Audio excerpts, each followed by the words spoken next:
This video is going to help you link up a Fuji camera using an external trigger. In this case, it's going to be the Godox X2T to the new Rotolight Neo 3 Pro.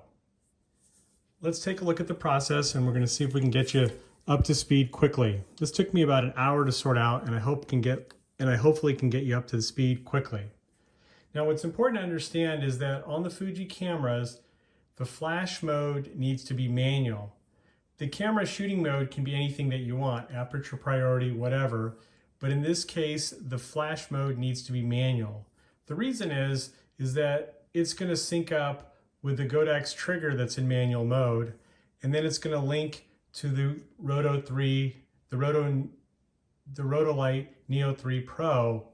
This is all going to be in manual mode. There's no way to communicate with the Rotolight Neo 3 Pro in TTL.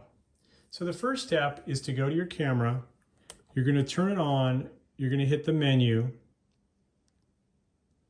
And then you want to go to the camera icon. And on this camera, it's the second screen. And you're going to hit shutter type. Hit the menu. And then you can toggle mechanical shutter. Now, if you also drop down to the flash, you're going to go to flash function. And it's currently off because the trigger's not on. The trigger can be turned on. There's these two little buttons on the side, the one that's closest to the screen and back. When you turn this on, the camera is going to recognize it in manual mode. This is the flash manual mode, not the shooting mode. Now, the next step is you're going to go and you want to use, there's a wheel on the bottom, and you're going to turn up and you're going to have it scan. What it's looking for is the recommended frequency in your current environment. So then you hit set, start, and now it's going to look for different frequencies that it recommends. Now that frequency is going to match up with the channel that you're going to set it at, which is the frequency on the Rotolight. The ID doesn't really matter in this context right now.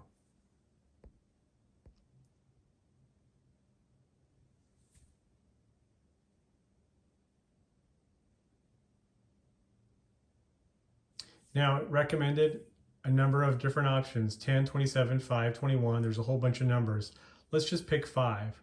So we're going to take the wheel, we'll go down, hit set, change that number to 5. Now you're going to have to do this every time that you use these flash units to make sure that you have an appropriate frequency. You're going to set it, hit menu again. Okay, now you're going to hit the group button. And here you want to make sure it's on manual. If it's not on manual, the top button is mode.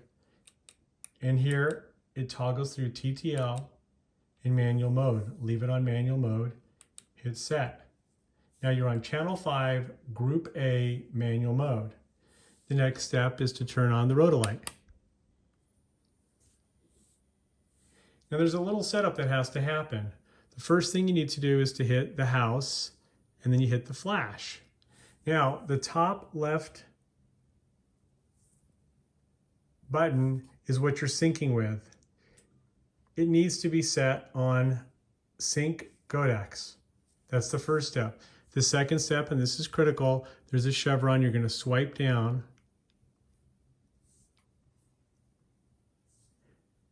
Slave out needs to have a white box around it. Swipe up. Okay, now as you recall, this is on channel 5.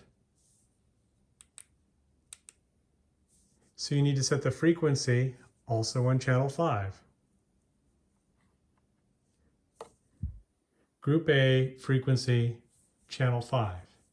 Now if everything is set,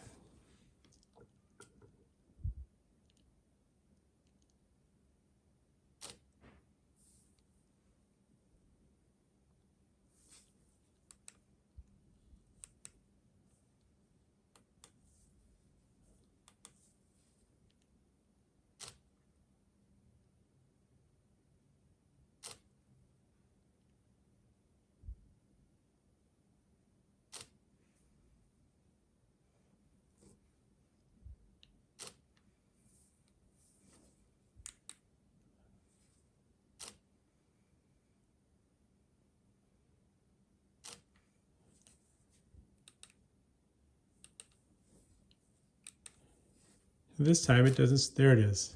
Took a little bit to link up. So there's a little bit of interference. The other option was setting it to channel 10. Let's try that one instead.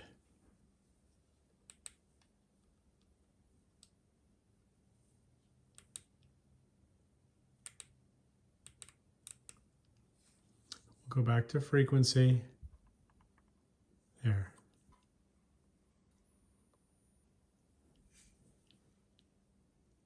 There. Channel 10 was a better choice. All right, now the whole system is set up, but you want to change the warmth of the light. You can press the bottom right button and you can change the warmth. In this case, we're going to make it warmer. Okay? The intensity of the light is set by the speed of the light. It's set at 1/50th a second, which is the highest setting. If you turn it down,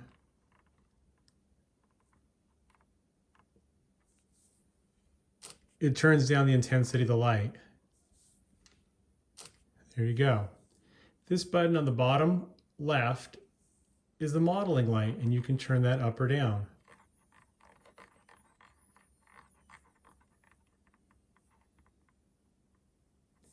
So this is where it gets interesting. I'll go ahead and put this up at like 5,000 Kelvin. It's a neutral light. But there's all these gels that are available. You hit the house and you have two different options. You have a whole series of lights that you can choose from just by moving them across. You can also toggle through. So if you want to get a red light, you set it to that color, you hit the house and then the flash, and now you're working with a red light. Turn this up a little bit by going to a lower number.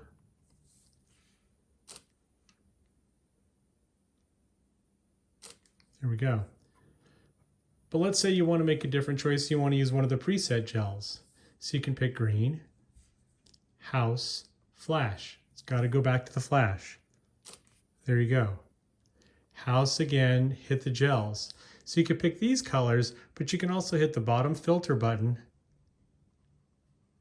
And this gives you a whole list of presets. You can even create your own. And here you can scroll through and see a whole bunch of different options. So let's pick purple. Again, you gotta swipe back up, go to the flash. There you go. And that's all there is to it. Hope that helps.